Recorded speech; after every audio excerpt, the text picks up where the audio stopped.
SBS advises that the following program has been classified M. It contains adult themes. In 1996, this woman came forward to tell the Belgian authorities she'd spent her childhood years as the victim of a paedophile network. She described a world of organised sexual abuse, torture and even murder. It was terrible. You didn't believe your eyes. And I didn't believe that humans could do that. She talked of violent child sex orgies with politicians, judges and influential businessmen, a Belgian underworld in which the establishment has refused to believe. Regina Louf est une mythomane, c'est mon avis. C'est une dame qui a inventé, je dirais, des scénarios qui ne tiennent pas la route. A campaign followed to discredit her evidence, but now in an exclusive interview, the policeman assigned to investigate her claims has broken his silence. He says the inquiry was blocked because it threatened to reveal too much. I'm convinced that she has been a victim, that's for sure.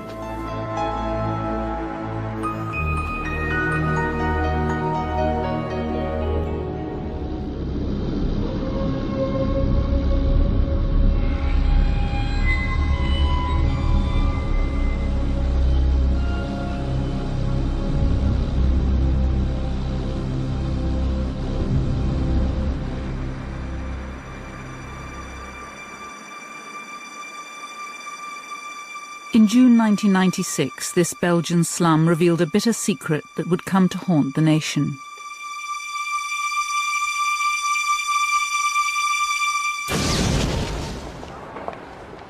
The eyes of the world watched in horror. Into the light emerged two young girls. Laetitia, aged 14, and Sabine, just 12, were the latest in a long line of girls who'd gone missing. Marc Dutroux, a convicted rapist and kidnapper, had led the police to where he'd imprisoned them.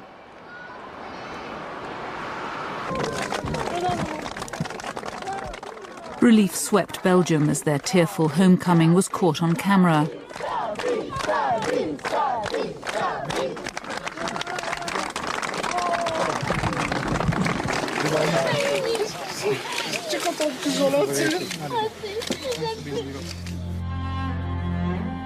But it soon turned to horror when police revealed the secret cage hidden in the cellar of Dutroux's house. The girls had been kept here, drugged and repeatedly raped.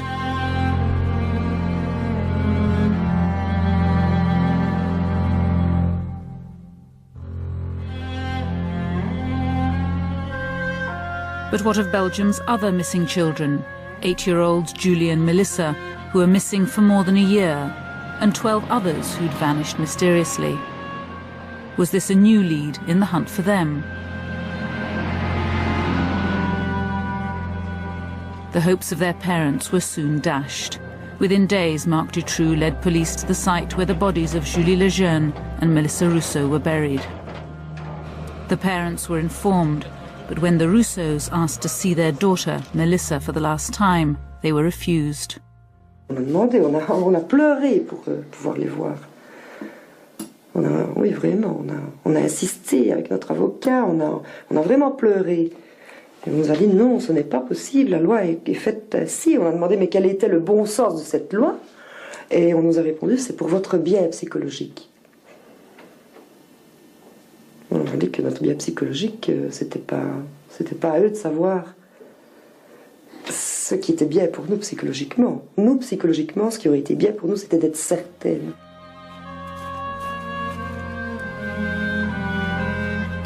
It's 6 years since the police unearthed the bodies of Julie and Melissa, buried in the garden of this house.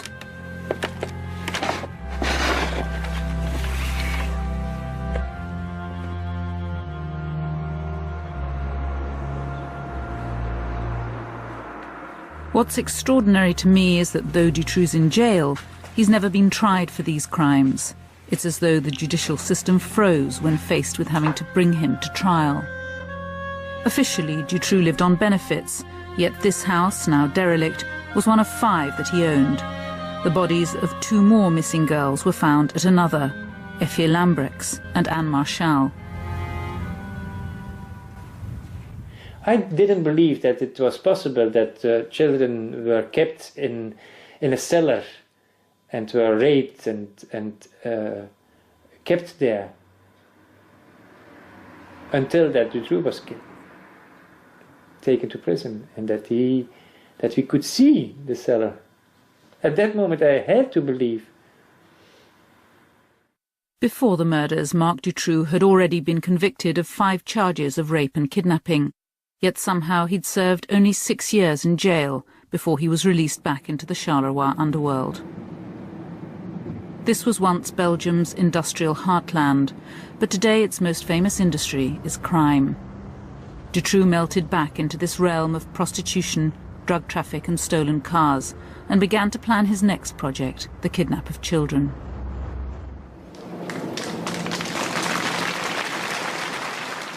For the parents now burying their murdered daughters after more than a year of fruitless searching, this was not the end of their nightmare. They would soon find out that Dutroux had been a prime suspect from the start, yet nothing had been done to save their girls. Melissa's father is still asking why his daughter was allowed to die. Une semaine après, 10 jours après l'enlèvement de Julie et Melissa, en 95, 3 témoignages disent c'est Dutroux qui enlève les enfants. On ne va pas chercher Julie et Melissa chez Dutroux. En 95, tout de suite après l'enlèvement. Ça, c'est inexplicable. Et il continue à enlever d'autres enfants. Enfin, il y a des choses qui sont... Et on met le POSA, donc le peloton spécial de surveillance, sur Dutroux, et il continue à enlever des enfants. C'est inexplicable. Tout est inexplicable, du début jusqu'à la fin. What is known is that Dutroux was finally caught when his white van was identified. It had been used to snatch a 6th girl miles away from his home patch. The man who arrested Dutroux was Jean-Marc Coverup, an investigating magistrate. He became a national hero, uniquely respected by the parents of the murdered children. He is someone who wants to know the truth. You can feel it. When you talk to him, you can feel that he wants to investigate, that he wants to have the truth. He is a very good magistrate. Conrad arrested Dutroux's associates. Among the first was Jean-Michel Nihoul. Nihoul and Dutroux had been seen at the site of the latest abduction the night before. They'd been in constant phone contact the day it happened, and the next day Nihoul gave £10,000 worth of drugs to an accomplice of Dutroux. One witness claimed Nihoul had ordered a girl. Coverup knew Nihoul had influential friends. He suspected he was the brains behind a network supplying clients with children to abuse. It's a charge Nihoul denies. Coverup appealed to the public for information. When I saw him walking down the stairs, I thought that I knew everything about him. It was a shock. I thought, finally, they stopped him. Regina Louf was one of the first to come forward. She said that as a child she'd been abused for many years in a paedophile network involving Nihoul and Dutroux. I remember Jean-Michel Nihoul as a very cruel man. He abused children in a very sadistic way. She says that at the age of 12 she was taken with other children to sex parties, and, she told investigators, Dutroux was there, working for Nihoul. Dutroux was a boy who brought drugs, cocaine and something like that to these parties, who brought some girls or watched girls on these parties. Nihoul, he was a sort of party beast. And Dutroux was more on the side. Nihoul denies he's ever met Regina Louf, but her stories never changed. Nihoul, she said, was one of those who organised the parties and invited the cream of Belgian society, judges, politicians and influential businessmen, in order to compromise them.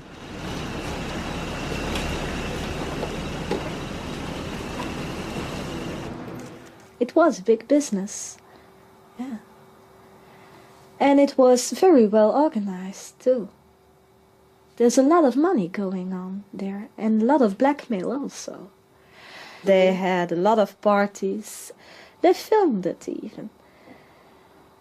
So yes, it exists. I know it sounds crazy. And I know that there is a big taboo on everything like that. But it exists, you know.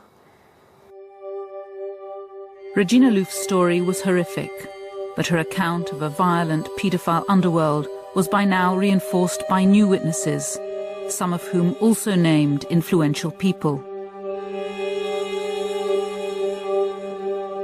The investigation began. The witnesses' identities were protected. Each was given a code name beginning with X.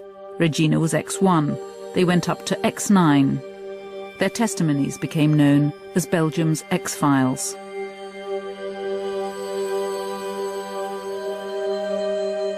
The task of trying to verify them fell to a young police investigator.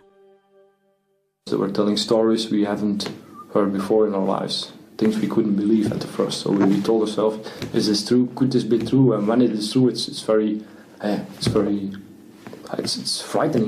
that things like that could happen.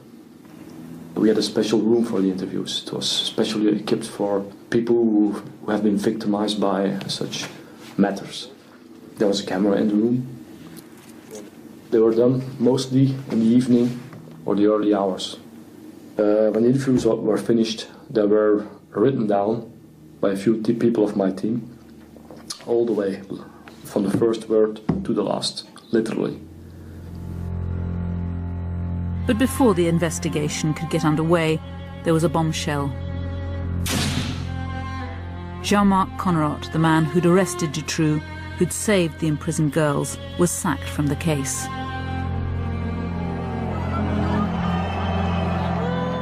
His removal caused a public outcry.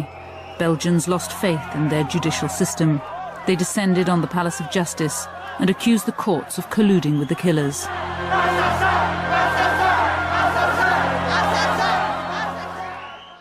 The father of one of the murdered girls spoke for all.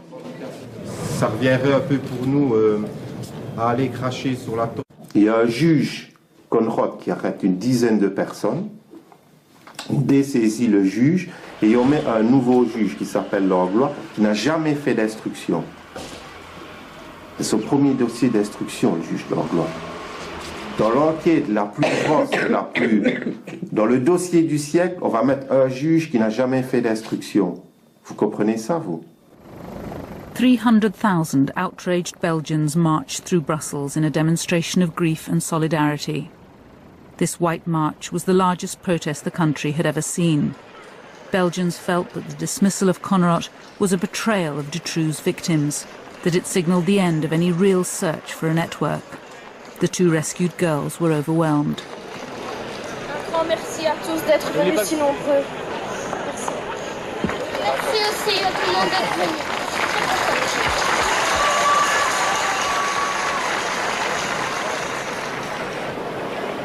The country's highest legal authorities had removed the only judge in which the public had any faith because he'd attended a fundraising dinner for the families of missing children. A conflict of interest, they called it, a lack of judgment. The government feared a revolution. I think there were a kind of insurrection climate, a kind of pre-revolutionary climate here. You know, the big powers in Belgium, so the magistrate and the political circles, the government, the parliament, everything was totally discredited. Everything was totally discredited.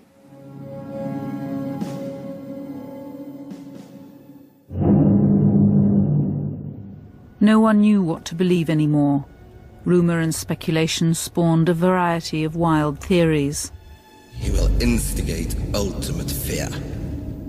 A feature film suggested the whole affair was part of an extreme right-wing plot to destabilise the country. I'm very pleased, Victor. 300,000 idiots marching in Brussels. An ocean of white balloons. Magnificent. Pathetic and impressive at the same time. We really got them exactly where we want them.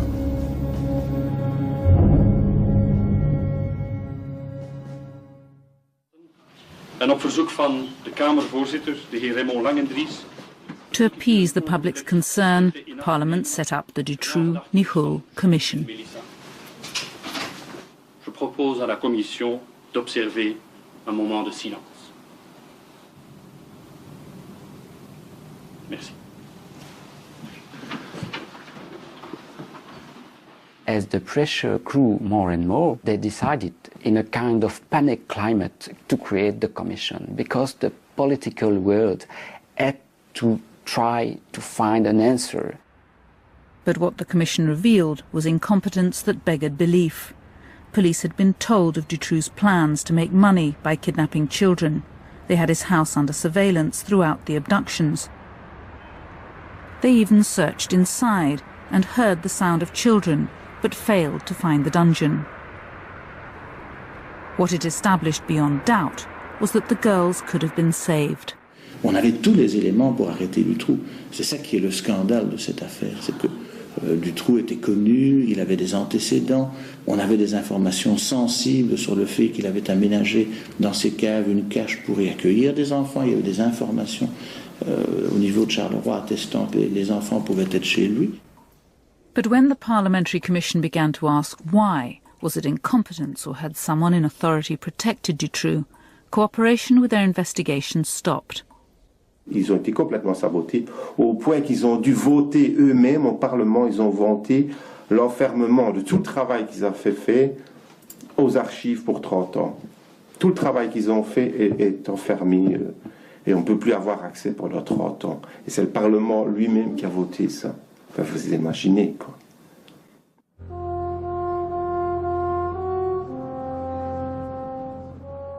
If the Commission's job had been to restore stability, to clear the air of insurrection, it worked. The danger to Belgium's establishment was over. But there was still no answer to the most important question. Was the catalogue of failures pure incompetence, or had Dutroux and his friends enjoyed protection? Were they protected? Sur le volet des protections, nous n'avons pas découvert grand-chose, si ce n'est que la meilleure protection dont Dutroux a pu avoir le bénéfice, finalement, le mauvais fonctionnement du système policier et judiciaire en Belgique. But Jean-Michel Nihul, the man suspected of hiring Dutroux to kidnap children, was released from jail after just 5 months. It's still unclear if he'll ever come to trial, and some members of the Commission remain convinced he is protected. We succeeded in demonstrating that Nihul was really an artist in protection, really a specialized man in manipulating inquiries, policemen and judges. We had proofs about that. Nihul's release just left more unanswered questions for the families.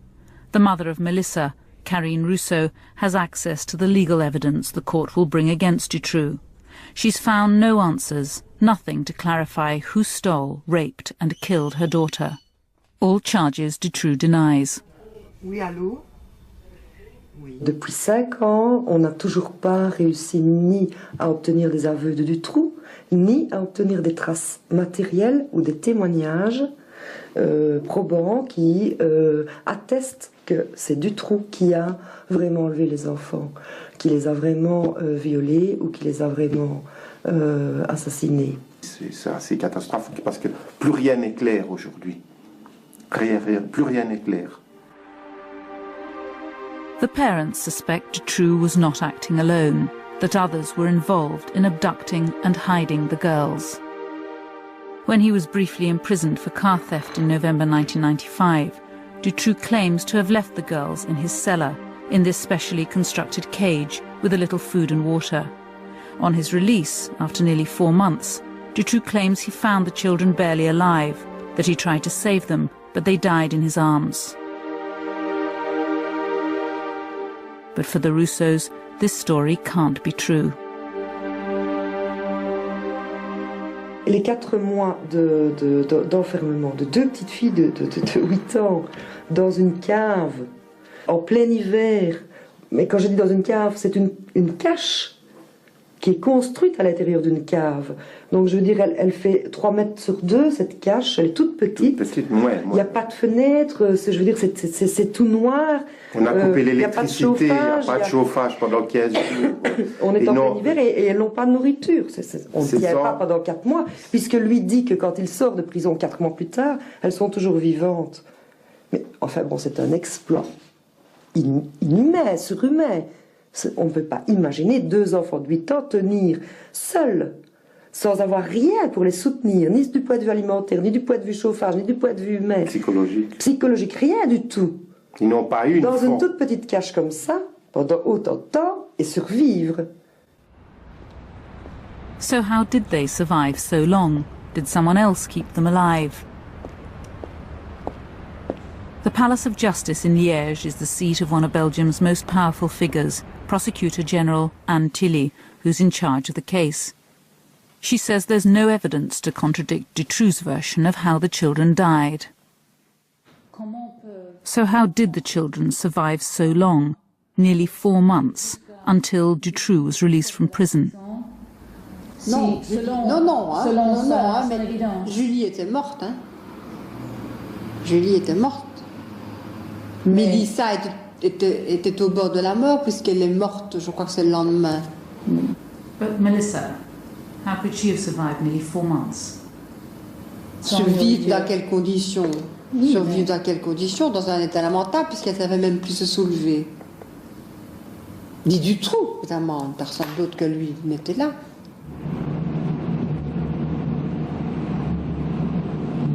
Dutroux was acting alone. This is the mantra repeated again and again in Belgium, with a certitude that for the victims' parents is inexplicable. They believe that investigators have blocked every lead, rejected every clue which would reveal that Dutroux was kidnapping girls for someone else. Most painful, perhaps, is the autopsy report which shows Melissa had been repeatedly raped about 2 weeks before her death, while Dutroux was in jail. So who raped this child? Dutroux denies he raped the girls. But isn't it simple to find out if Dutroux raped them or someone else, scientifically? Normalement, oui. En principe, oui. Mais les moyens, enfin les analyses scientifiques élémentaires comme recherche d'ADN, je ne sais pas moi, de traces de traces d'auteur, par exemple, sur les corps des enfants, n'ont pas été faites. Back in the Palace of Justice, they say the DNA tests were done, but the results were inconclusive. Can you explain why there was no DNA analysis done? Si les analyses d'ADN ont été faites, madame. And the results? Rien du tout. What does that mean? That there was no trace of sperm? Elles étaient dans un état de putréfaction qui ne permettait pas de faire des analyses de ce genre-là, de sperme ni rien du tout.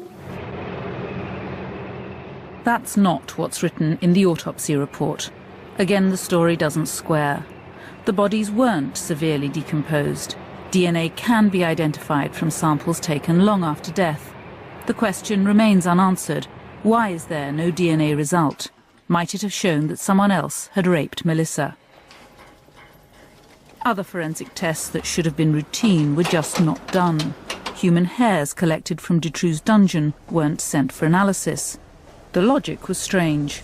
They claimed that as there was no evidence anyone else had entered the cage, there was no need to analyse the hair. In 5 years, Coverup's successor has shed no light on the abduction, imprisonment or death of the girls. Jacques Langlois refused to be interviewed. Langlois don't believe in a sort of network. For Langlois, Dutroux is the only one who used the girls. For Langlois, it's simple. There's one raper, Dutroux, and closed case. By the spring of 1997, Evidence of a paedophile network linked to the Dutroux affair was emerging from the testimony of the ex-witnesses. Regina Louf had provided investigators with details of her childhood abuse, which they'd begun to check. In one of her testimonies, she explained how a certain person had been murdered in a certain place. So we went to look for that case, that old case. She described it, where it happened, more or less. I remember it like it's a film in my head. I can close my eyes and see every little detail of that house where she was murdered.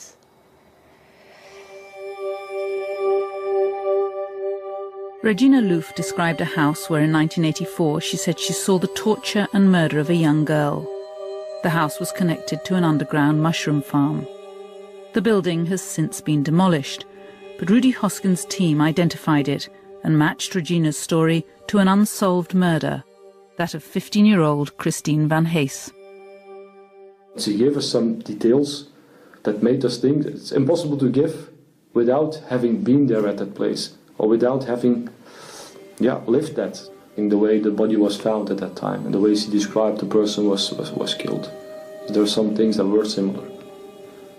It was a sort of bondage, so her legs and her hands and her throat were connected with the same rope, and when she moved, she strangled herself, yeah. The credibility of Regina Louf's testimony hinged partly on whether she really knew the house where Christine Van Hees was killed. This man grew up there, though his family sold it before the murder. It was two houses knocked into one, with a unique passage of stairs and corridors. No one, he says, could describe it unless they'd been there. Il y avait le couloir ici, entre les deux. Elle a fait un dessin des clinches de porte. C'était des vieilles portes. Elle a dessiné le stuc. Elle a décrit le papier. Elle a décrit le pavement. Je ne sais pas comment on peut décrire ça tellement fidèlement quand on est déjà rentré dans une maison. Je ne connais pas Regina Louf, hein. Moi, je ne l'ai jamais vue, moi. Hein. Je n'ai jamais été confronté avec elle.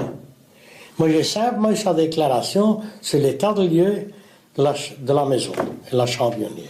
Et là-dessus, mon frère et moi, on a dit, c'est sûr et certain qu'elle est rentrée dans la chambionnière. C'est sûr et certain.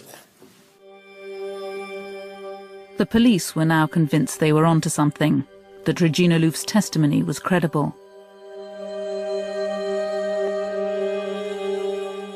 What's more, it gave them a new link between Marc Dutroux and the man accused of being his boss, Jean-Michel Nihoul.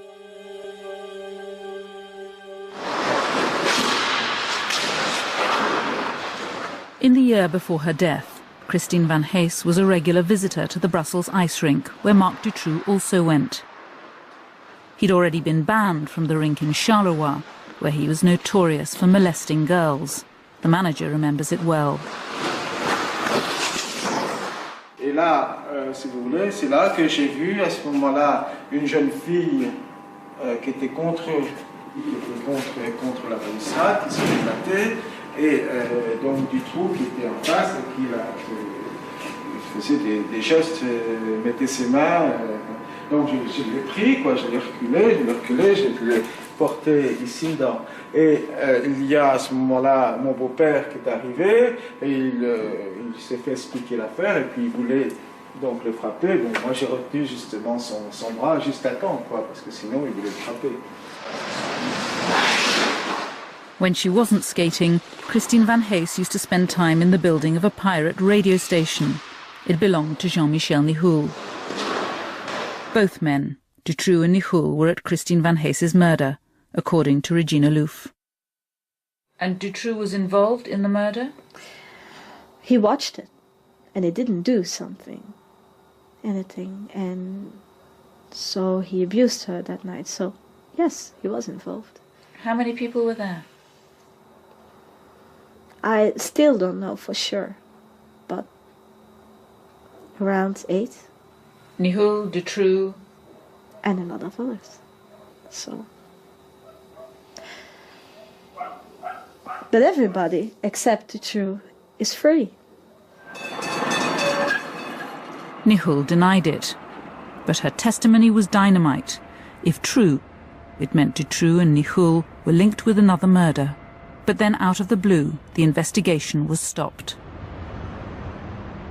We received a message that we couldn't investigate anymore, just like that. We were sent home. Just like that. Without an explanation. Because our work hasn't been done all right. Very strange. Why were you taken off this case? I wish I knew. Perhaps we were touching something we couldn't touch. Some people say this, we didn't have to prove at that moment to say things like that. But perhaps we were coming closer to some things, yeah, perhaps. Like what things? I don't know, something Belgium or the world shouldn't know about. Patrick de Batz, the head of Hosken's team, had been one of Belgium's most respected police investigators. It was he who'd taken Regina's testimony. Now he too was sent home, accused of manipulating her evidence. Patrick de Batz, who questioned her, was accused of planting some of the information so that she would reproduce it. You watched that investigation. Was that true? No, no way. No way.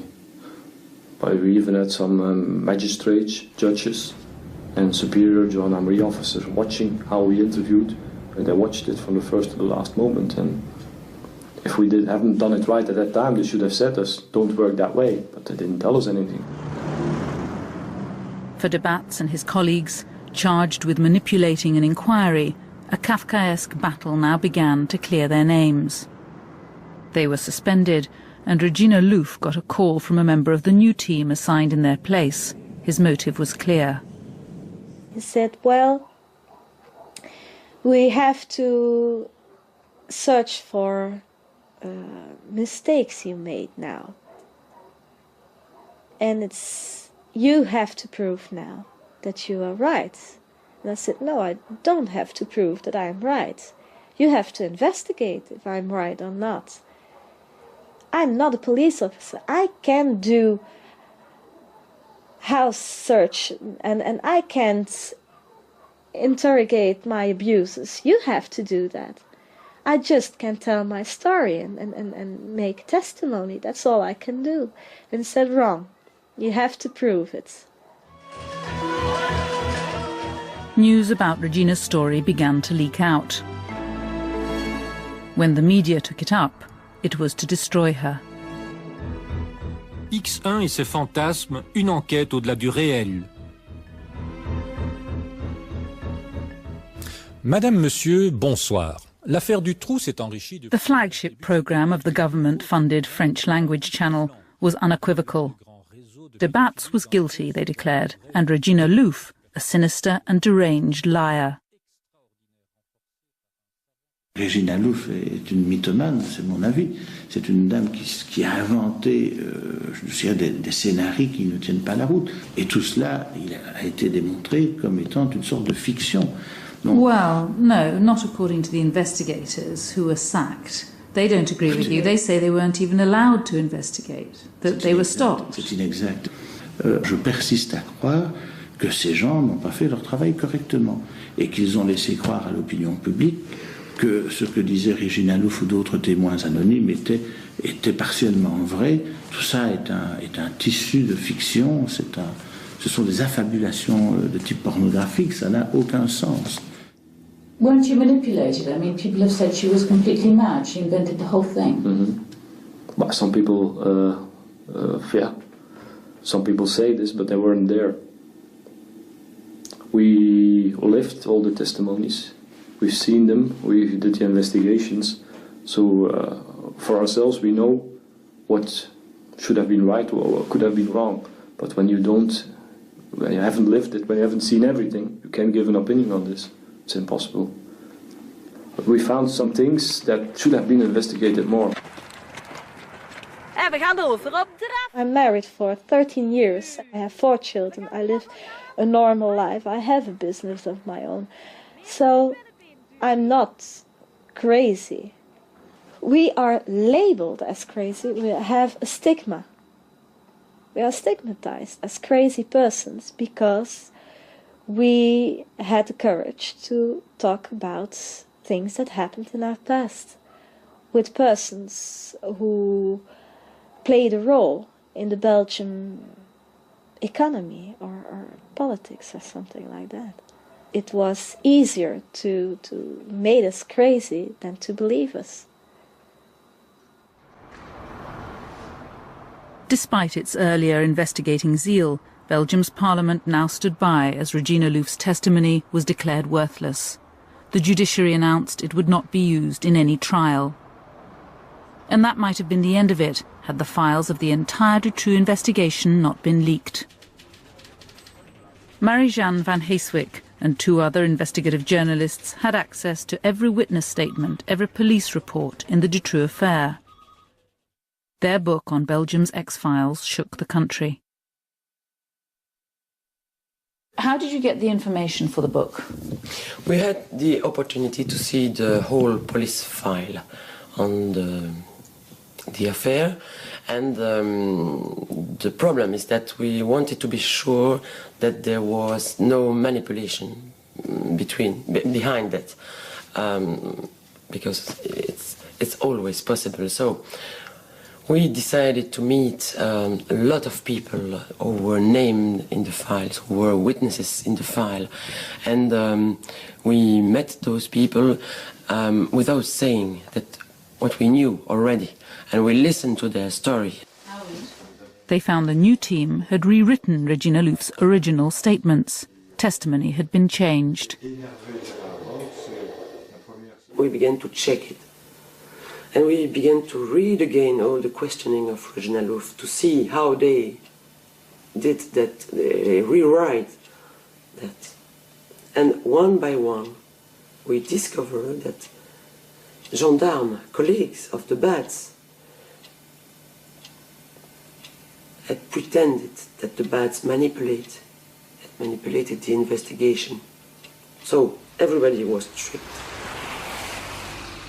To this day, no evidence has ever been produced to support the allegations against de Bats. Yet he continues to be accused. Investigation into Regina's story is dead. And yet 2 separate inquiries cleared them of every charge that they manipulated her testimony. The inquiry. Yes, I'll show you the final report of the inquiry of the gendarmerie.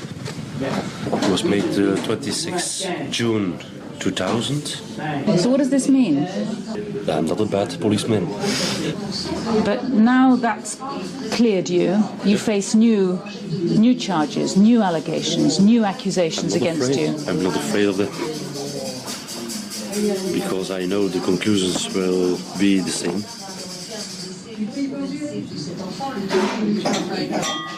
But why this constant barrage of accusations? I don't know. I can imagination things, but I can't explain them. For 6 years, the parents of the murdered girls have grappled with the inexplicable. Why were their daughters left to die? Why has Dutroux never come to trial? And why has every lead that might have revealed a network behind Dutroux been blocked or ignored? But Belgium's lost interest in their struggle. Today, anyone who talks of a network, even the parents, is dismissed as deranged. I talked in press about children who were raped and so on. And they started again with saying that I'm a little bit foolish and that I'm fantasizing. I'm sure that in several years everyone will believe that networks will exist. Then they have to accept. Since Marc Dutroux's arrest, anyone who's questioned the official line has been attacked. Every lead that might have widened the net has hit the buffers. Dutroux, meanwhile, has sat in jail, but outside, in the shadowy circles in which he moved, potential witnesses in the Dutroux affair have died in strange ways.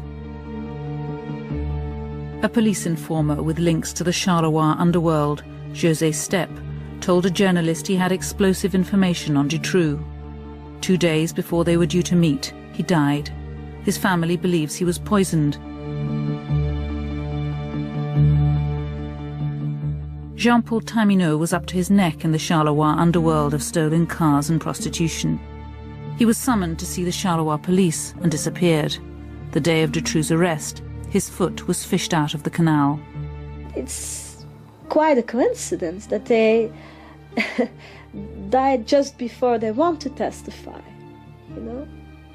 That's strange. Social worker Gina Pardons worked with abused children.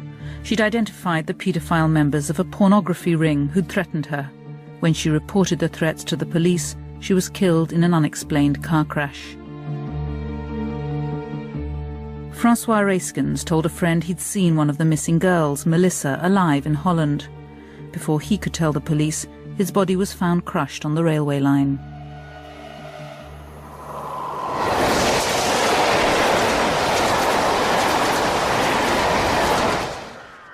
Some 20 people, all potential witnesses in the Dutroux affair, have died in mysterious circumstances. I survived it all. I don't know why, but I survived my abuses, I survived my testimony just because I said it all. Why kill me now, you know? I'm mad.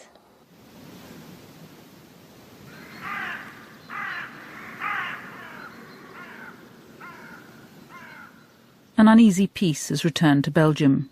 The streets are calm. The danger of insurrection has passed. The paedophile networks persist. Sometimes there are even arrests. Earlier this year, 19 men from one village were charged with child rape.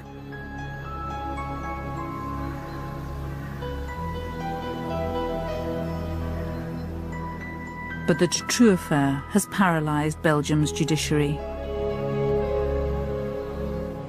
After 6 years in jail, there is still no date for his trial. When it comes, it'll satisfy no one. The trial of Dutroux, it will be a theatre, a circus. And I don't want to be part of a circus. The truth is that there is a network and that they have to search for that network so that you can save other children in the future. Ici dans ce pays pour ne jamais arriver à une vérité parce que il y a trop de vérité à faire sortir ici en fait. Moi, je suis certaine que les gens ont envie de comprendre et sont capables de comprendre beaucoup plus que ce que la justice et le politique ne veulent bien leur donner à voir. On infantilise énormément les gens. I did what I could do. I testified. I spoke up to the police, to the judges. I spoke up to the press.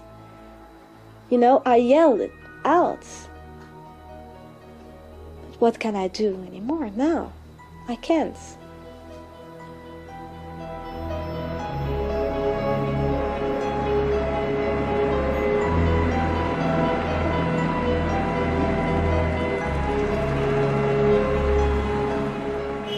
Children continue to go missing in Belgium. Dutroux's arrest has made no difference. Last year it was more than 2,000. 52 of those cases remain unsolved.